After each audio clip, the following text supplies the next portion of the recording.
बिस्मिल्लाहिर्रहमानिर्रहीम। My dear students, अस्सलाम वालेकुम। उम्मीद है आप सब ठीक होंगे।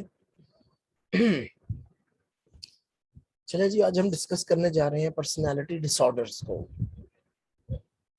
पर्सनालिटी, जब भी हमारे माइंड में एक वर्ड पर्सनालिटी का आता है, I am talking about the concept of personality in layman language.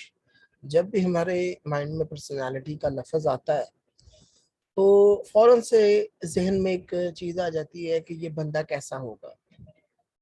हम कहते हैं कि यार इसकी पर्सनैलिटी जो है ना वो बड़ी अग्रेसिव पर्सनैलिटी है, बड़ा गुस्से वाला है ये, बड़ा शाह खर्च है या बड़ा कंजूस है ये, बड़ा दोस्ताना है ये डिफरेंट जो है इसकी खसूसियात जो एक इंसान की हो सकती हैं, पॉसिबल खसूसियात। हम उन खसूसियात की बिना पे उसको लेबल कर देते हैं। तो अब कैसे लेबल कर देते हैं? उसकी वो खसूसियात देख के, उसकी पर्सनैलिटी करेक्टरिस्टिक्स देखकर हम उसको एक ओवरऑल जो है अपनी जजमेंट दे देते हैं कि इसकी पर्सनैलिटी ऐसी है, वो बड़ा लड़ाका है, वो बड़ा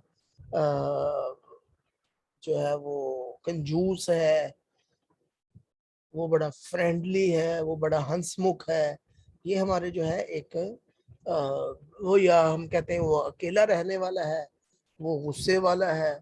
तो ये पर्सनालिटी, डिफरेंट पर्सनालिटी कैरेक्टरिस्टिक्स के बेस पे we formulate a judgement regarding any person.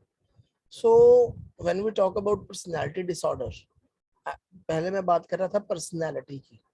अब अगर मैं पर्सनालिटी डिसऑर्डर की बात करूं तो बेसिकली पर्सनालिटी डिसऑर्डर क्या है कि जब हमारी वो खसूसियात जो जिंदगी गुजारने, जिन खसूसियात के साथ हम अपनी जिंदगी गुजार रहे होते हैं, उन खसूसियात की वजह से ना सिर्फ हमारी अपनी लाइफ में डिस्टरबेंस क्रिएट होना शुरू हो जाए, बल्कि दूसरे लोगों की लाइफ में भी जो है वो डिस्टरबेंस क्रिएट होना शुरू हो जाए। तब हम उस सेट ऑफ पैटर्न और सेट ऑफ कैरेक्टरिस्टिक्स जो इंसान की होती हैं, उनको हम पर्सनालिटी डिसऑर्डर का नाम देते हैं। ये जो है बेसिकली ये एक पर्सनालिटी डिसऑर्डर है, यानी वो खसूसियात जिनकी वजह से ना सिर्फ इंसान खुद डिस्टर्ब हो, बल्कि उसके इर्द गिर्द वाले, उसके माँ बाप, बहन भाई, मियाँ बीवी, बच्चे, दोस्त अहबाब, जॉब पे उसके कुलीग्स, स्कूल में या कॉलेज यूनिवर्सिटी में उसके दोस्त जो हैं वो डिस्टर्ब होना शुरू हो जाए। तो हम किसी भी इंसान की जिंदगी गुजारने की उन खसूसियात को पर्सनैलिटी डिसऑर्डर का नाम देते हैं। इसको थोड़ा सा हम रीड आउट करते हैं, देखते हैं क्या है। In the field of psychology, personality refers to the set of the enduring behavioural and mental traits. Enduring का मतलब होता है जो लंबे अरसे तक चले, जो इजीली जो है वो तब्दील ना हो सके। ठीक है। Set of the behaviours and mental traits that distinguish an individual from other people, यानी वो खसूसियात जो किसी भी शख्स को दूसरे शख्स से जो है वो जुदा करें, उसको हम पर्सनालिटी कहते हैं। अब पर्सनालिटी क्या होता है? Basically the set of the enduring behavioural and mental traits. आपके जितने बिहेवियर हैं, आपका डील करने का बिहेवियर है, आपका लोगों के साथ बातचीत करने का बिहेवियर है, आपका ताल्लुक बनाने का बिहेवियर है, आपका किसी भी मुश्किल या परेशानी को हैंडल करने का जो बिहेवियर है, वो एक जो सेट है, और आपकी जो मेंटल ट्रेट्स है, आपका सोचने का अंदाज है, आपका इमोशनल जो आपका एक तरीकाकार है, उन तमाम चीज़ों से मिलकर जो है वो इंसान की पर्सनैलिटी बनती है। अगर अगर बिहेवियर जो है वो फाल्टी होंगे, आपका सोचने का स्टाइल जो है वो नेगेटिव होगा या डिस्टर्ब होगा, उन आपके बिहेवियर या आपके सोचने के स्टाइल की वजह से या आप खुद परेशान हो रहे होंगे या लोग परेशान हो रहे हैं, तब हम इसको पर्सनैलिटी डिसऑर्डर का नाम देंगे। According to DSM-5, personality disorder refers to when an individual display a personality style, pattern of cognition, behaviour and emotions that differ. यानी कि DSM-5 के मुताबिक पर्सनैलिटी डिसऑर्डर क्या है कि जब कोई भी शख्स जिसका पर्सनैलिटी स्टाइल यानी उसका कॉग्निशन, उसका बिहेवियर, उसके इमोशंस जो है वो differ significantly from norms and expectation of the culture, culture से हटके हों, कल्चर के जो नॉर्म्स, जो रूल्स, जो रेगुलेशन जो है वो उससे हटके हों, तब हम इसको पर्सनालिटी डिसऑर्डर कह सकते हैं।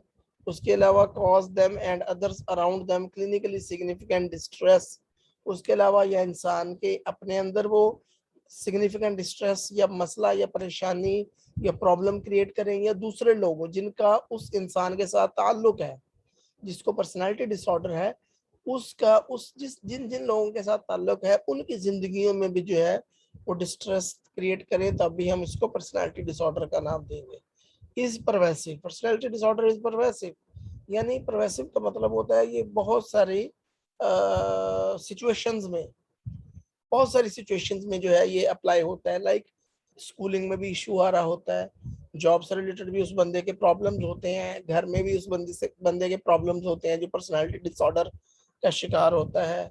ठीक है, एंड इंड्यूरिंग, परवेसिव है यानी डिफरेंट कॉन्टेक्स्ट में, ये नहीं कि घर में उसका पर्सनालिटी डिसऑर्डर है और जॉब पे वो बिल्कुल ठीक है, स्कूल में वो बिल्कुल ठीक है, इंटरपर्सनल रिलेशनशिप वो बिल्कुल ठीक है, दोस्तों के साथ उसके ताल्लुकात बिल्कुल ठीक है।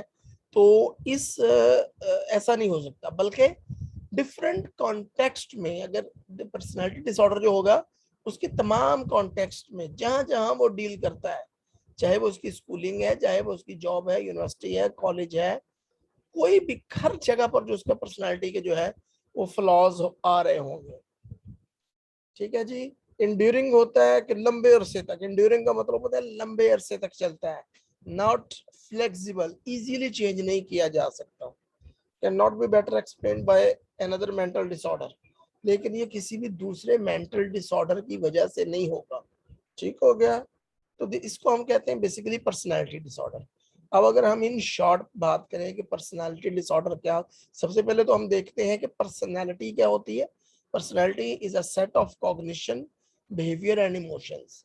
आपकी ट्रेट्स, आपकी जो है आपके डिफरेंट बिहेवियर्स और आपकी मेंटल ट्रेट्स, आपका डील करने का अंदाज, आपका इमोशनल स्टेट, ये तमाम चीजें जो है ये मिल के पर्सनैलिटी बनाती हैं।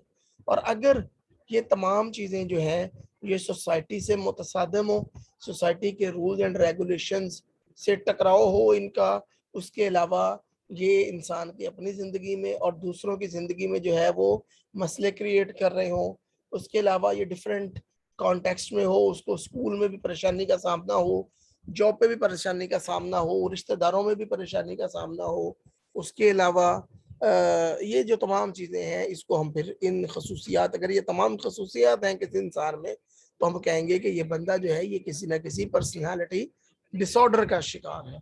और एक बात याद रखें, पर्सनालिटी डिसऑर्डर की जो खसूसियात होती हैं वो किसी दूसरे डिसऑर्डर की वजह से क्रिएट नहीं होती। अच्छा जी, the pattern found in personality disorder develop early and are inflexible. ये जो पर्सनालिटी डिसऑर्डर्स की जो खसूसियात है किसी भी इंसान की, ये एक तो जल्दी क्रिएट हो जाती है, वैसे 18 साल के बाद जो है ये डायग्नोस होती है पर्सनालिटी डिसऑर्डर, लेकिन ये खसूसियात जो है वो 18 साल से पहले ही जो है इंसान के अंदर शो ऑफ होना शुरू हो जाती है। उसके अलावा ये इनफ्लेक्सिबल होती हैं, इनको इजीली चेंज नहीं किया जा सकता। आगे आ जाता है the DSM-5 grouping personality disorders. DSM-5 ने जो है वो पर्सनालिटी डिसऑर्डर को 3 क्लस्टर में, 3 ग्रुप्स में डिवाइड किया है। DSM list 10 different personality disorders grouped into 3 clusters based on the common feature. Basically 10 किस्म के जो है वो पर्सनालिटी डिसऑर्डर हैं और DSM ने इन 10 पर्सनालिटी डिसऑर्डर्स को 3 क्लस्टर में, 3 ग्रुप्स में डिवाइड किया है on the basis of shared feature, यानी जिन जिन पर्सनालिटी डिसऑर्डर्स के एक जैसे फीचर्स थे उनको एक ग्रुप में रख दिया गया। इन ग्रुप्स को हम क्लस्टर ए, क्लस्टर बी और क्लस्टर सी का नाम देते हैं। क्लस्टर ए क्या है? क्लस्टर ए में ओड एंड इसेंट्रिक, यानी कि अजीबोगरीब किस्म का जो है वो स्टाइल होता है। ये इंसान की जो हरकतों सकनात, बिहेवियर्स होते हैं, इमोशंस होते हैं, वो अजीबोगरीब किस्म के होते हैं, जिसमें सबसे पहले आ जाता है पैरानॉइड पर्सनालिटी डिसऑर्डर। अब क्लस्टर ए में कौन कौन से डिसऑर्डर्स शामिल हैं? First is paranoid personality disorder. Paranoid personality disorder क्या होता है? Characterized by a pattern of irrational suspiciousness, and mistrust of others and the interpretation of motivations as malevolent. यानी पैरानॉइड पर्सनालिटी डिसऑर्डर में सस्पिशियसनेस पाई जाती है, mistrust होता है। वो शख्स जिसको पैरानॉइड पर्सनालिटी डिसऑर्डर है, उसको लग रहा होगा कि दूसरे लोग उसके खिलाफ हैं, उसके मतलब बातें कर रहे हैं, वो अपने पार्टनर पर भी जो है उसको ट्रस्ट नहीं होगा। The person is guarded, defensive, distrustful, suspicious, and looking for evidence to confirm hidden plots and schemes. ऐसा शख्स जिसको पर्सनालिटी डिसऑर्डर यानी पैरानॉइड पर्सनालिटी डिसऑर्डर होगा, वो दूसरों पे ट्रस्ट नहीं करेगा, सस्पिशियस होगा, हर वक्त जो है वो चौकन्ना रहेगा, डिफेंसिव होगा, और उसको लग रहा होगा, और हर वक्त वो इस चीज की तलाश में होगा कि लोग उसके खिलाफ जो है वो स्कीम बना रहे हैं, बातें कर रहे हैं, लोग उसके खिलाफ जो है वो प्लान बना रहे हैं। आगे आ जाता है क्लस्टर ए में schizoid personality disorder. Schizoid personality disorder क्या है? Characterized by the lack of interest and detachment from social relationship. इन लोगों में जो है सोशल रिलेशनशिप में इनका इंटरेस्ट नहीं होता, ये अकेले रहना पसंद करते हैं, इनका ताल्लुक बनाने में कोई भी इंटरेस्ट नहीं होता। इसके अलावा रिस्ट्रिक्टेड इमोशनल एक्सप्रेशंस, इनके जो इमोशनल एक्सप्रेशंस होते हैं वो रिस्ट्रिक्टेड होते हैं। ये डिफरेंट, मतलब गम की हालत में भी ये गम जो है वो दिखाई नहीं दे रहा होगा, खुशी की हालत में भी ये खुश दिखाई नहीं दे रहे होंगे, बट रिस्ट्रिक्टेड जो है वो इनके इमोशनल एक्सप्रेशंस होते हैं। उसके अलावा रिमोट, सॉलिटरी, डिस्टेंट, ह्यूमरलेस, ये जो है ये तमाम खसूसियात जो है ये इनमें पाई जाती है। अलग थलग रहने की ये कोशिश करते हैं। Neither desire nor need human attachments, ये बिल्कुल भी, जैसे मैंने आपको पहले बताया कि ये बिल्कुल अलग थलग रहने की कोशिश करते हैं, इनके अंदर कोई नीड नहीं होती कि ये जो है वो ये ताल्लुकात बनाए। आगे आ जाता है जी शिजॉइड पर्सनालिटी डिसऑर्डर। इसमें क्या होता है? Extreme discomfort interacting socially and distorted cognition on perceptions. बिल्कुल जो है ये सोशली जो है ये डिस्कम्फर्ट फील करते हैं इंटरेक्शन में। जैसे कि मैंने शिजॉइड में बताया था कि वो भी अकेले अकेले अलग थलग रहना पसंद करते हैं। शिजोटाइपल पर्सनालिटी डिसऑर्डर के भी जो लोग होते हैं, ये जो है ये दूसरों के साथ ताल्लुकात में डिस्कम्फर्ट फील करते हैं। ठीक है जी, इसेंट्रिक होते हैं। इसके अलावा सेल्फ स्ट्रेंज होते हैं, absent, exhibit magical thinking and strange belief, अजीबो गरीब किस्म के इनके ख्यालात होते हैं, मैजिकल थिंकिंग होती है इनकी। तो ये थे क्लस्टर ए के डिसऑर्डर।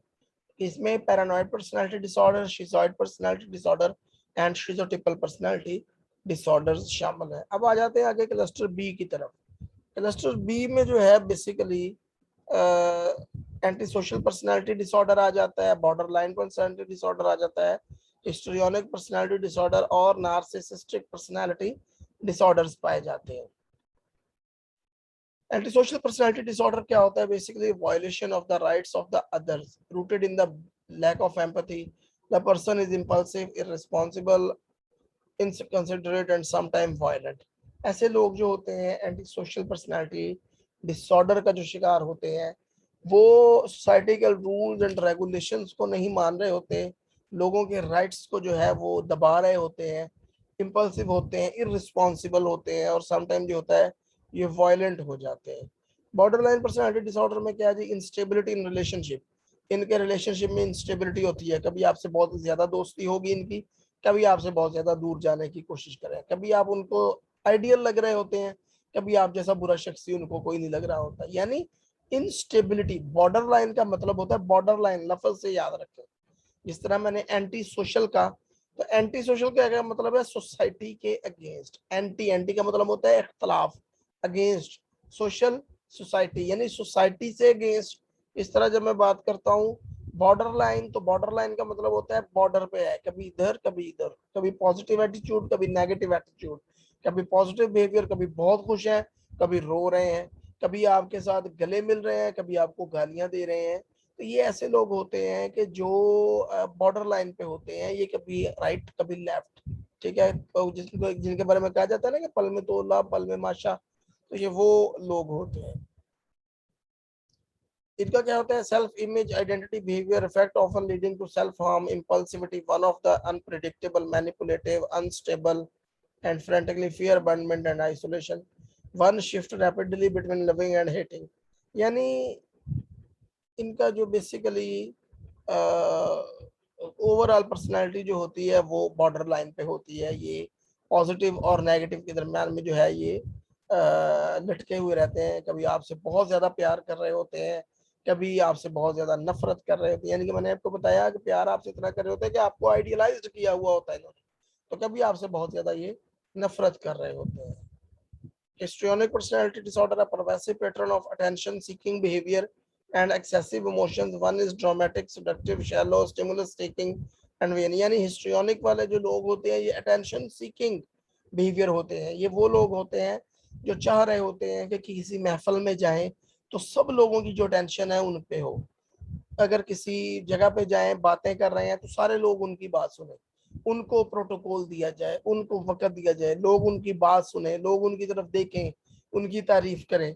तो इस तरह के जो है लोग होते हैं। इसलिए ये अजीबोगरीब किस्म के जो है ये हरकतें करते रहते हैं ताकि लोगों का जो ध्यान है वो इनकी तरफ चला है। Narcissistic personality disorder basically pervasive pattern of grandiosity, need for admiration and lack of empathy. ये ग्रैंडियोस टाइप की जो है ये इनके अंदर फीलिंग्स होती है। आगे आ जाता है cluster C, anxious and fearful dependent. ये वो लोग होते हैं जो अवॉइड करते हैं। Avoidant personality disorder, dependent personality disorder, obsessive personality disorder जो है ये इस ग्रुप में पाए जाते हैं। अवॉइडेंट में सोशल इनहिबिशन, इनएडिक्वेसी और extreme sensitivity to negative evaluation. One is hesitant, self conscious, embarrassed, anxious, see self as inferior, unappealing. यानी ये वो लोग होते हैं जो सोसाइटी से हट के रहना चाहते हैं क्योंकि इनको लग रहा होता है कि ये कमतर हैं, लोग इनको अच्छा नहीं समझते, एम्बेरस्ड होते हैं। इनको लग रहा होता है कि लोग इनको नेगेटिवली एवेलुएट करते हैं, इसलिए ये अवॉइड करते हैं सोसाइटी से, गैदरिंग से अकेले रहना पसंद करते हैं। शादी ब्याह में बहुत कम जाते हैं कि लोग इनको एवेलुएट करेंगे। ये सोच रहे होते हैं कि इनसे कोई इस तरह की हरकत ना हो जाए कि लोग इनको नेगेटिवली एवेलुएट करना शुरू कर दें। आगे जाता है dependent personality disorder. Dependent personality disorder basically क्या है? A pervasive psychological need to be cared for by other people. यानी एक ऐसी नीड है इंसान के अंदर कि लोग उसकी केयर करें, लोग उसका ख्याल रखें, वो दूसरों पर डिपेंडेंट होते हैं। एक तो होता है कि बंदा कुछ हद तक दूसरों पर डिपेंडेंट होता है, जिस तरह हम भी लोगों से मशवरा कर लेते हैं कि यार फला चीज खरीदें या फला चीज खरीदें। समटाइम हम शर्ट लेनी होती है या पेंट कोट लेना है, कपड़े लेने, ड्रेस लेने, हम दोस्तों को लेके जाते हैं साथ के, अच्छा यार बताओ कौन सा ले। एक तो एक नॉर्मल सिचुएशन होती है जिसमें आप दूसरों तो के साथ शेयर करते हैं, उनकी हेल्प जो है वो डिमांड करते हैं। एक पैथोलॉजिकल लेवल तक जो है, एक डिसऑर्डर की लेवल तक जो है आप लोगों पे डिपेंडेंट रहते हैं। आप कोई चीज कोई नहीं खरीद सकते, कोई फैसला खुद से नहीं ले सकते, कोई डिसीजन नहीं कर सकते, अपनी मर्जी से कोई काम नहीं करते, आप हमेशा दूसरों पे डिपेंडेंट रहते हैं। अगर दूसरे आपकी हेल्प ना करें तो आपका काम रह जाते हैं, आप चीजें खरीद नहीं पाते, आप फैसले नहीं ले पाते, जिसकी वजह से आपको परेशानी का सामना करना पड़ता है। तो ऐसी सूरत में जो पर्सनालिटी बेसिकली क्रिएट होती है उसको हम डिपेंडेंट पर्सनालिटी डिसऑर्डर का नाम देते हैं।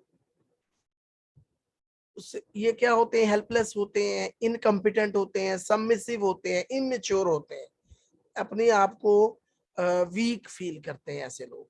आगे आ जाता है obsessive compulsive personality disorder, characterised by a rigid conformity of the rules, perfectionism and control, rule bound lifestyle. ये वो लोग होते हैं जो हमेशा एक खास तरतीब से जिंदगी गुजारना पसंद करते हैं। ये अकॉर्डिंग टू द रूल्स जो है ये जिंदगी गुजारते हैं। ये चीजों के बारे में बहुत ही कॉन्शियस होते हैं। घर में बड़ी परफेक्शनिज्म, मतलब ना इनको कभी कूड़ा करकट पड़ा नजर आए, ना किसी टेबल पे मट्टी लगी हुई नजर आए। एक चीजें बिल्कुल तरतीब के साथ पड़ी हुई हो, कमरा जो है वो उसमें सोफे अपनी जगह पे हो, कुर्सियां अपनी जगह पे हो, बाकी सामान अपनी जगह पे हो, कोई किसी चीज को ना छेड़े। बहुत ही रूल्स एंड रेगुलेशंस के मुताबिक जिंदगी गुजारने को पसंद करते हैं। परफेक्शनिस्ट होते हैं, किसी भी चीज में कोई कमी या कोताही जो है वो बर्दाश्त नहीं करते। तो ये थे 3 तरह के क्लस्टर्स जो DSM-5 में बेसिकली डिस्कस किए गए हैं, जिनमें क्लस्टर ए, क्लस्टर बी, क्लस्टर सी शामिल है। क्लस्टर ए में मैंने आपको बताया था कि paranoid personality disorder, schizoid and schizotypal personality disorder. पर क्लस्टर बी में anti social personality, borderline personality, histrionic, and narcissistic, cluster C में avoidant personality disorder, dependent personality disorder and obsessive compulsive personality disorder जो है ये शामिल है। तो ये थी मेन खसूसियात जो मैंने आपसे डिफरेंट डिसऑर्डर्स के बारे में डिस्कस की। इंशाल्लाह ताला अब डिटेल में कल या किसी भी वक्त जब टाइम मिलेगा तो वन बाय वन जो है वो डिटेल में जो है हम तमाम डिसऑर्डर्स को डिस्कस करेंगे, उनका क्राइटेरिया। डिटेल में कहने का मकसद है बेसिकली कि उनका डायग्नोस्टिक क्राइटेरिया जो है वो हम डिस्कस करेंगे। अपना बहुत सारा ख्याल रखिएगा। अल्लाह हाफिज।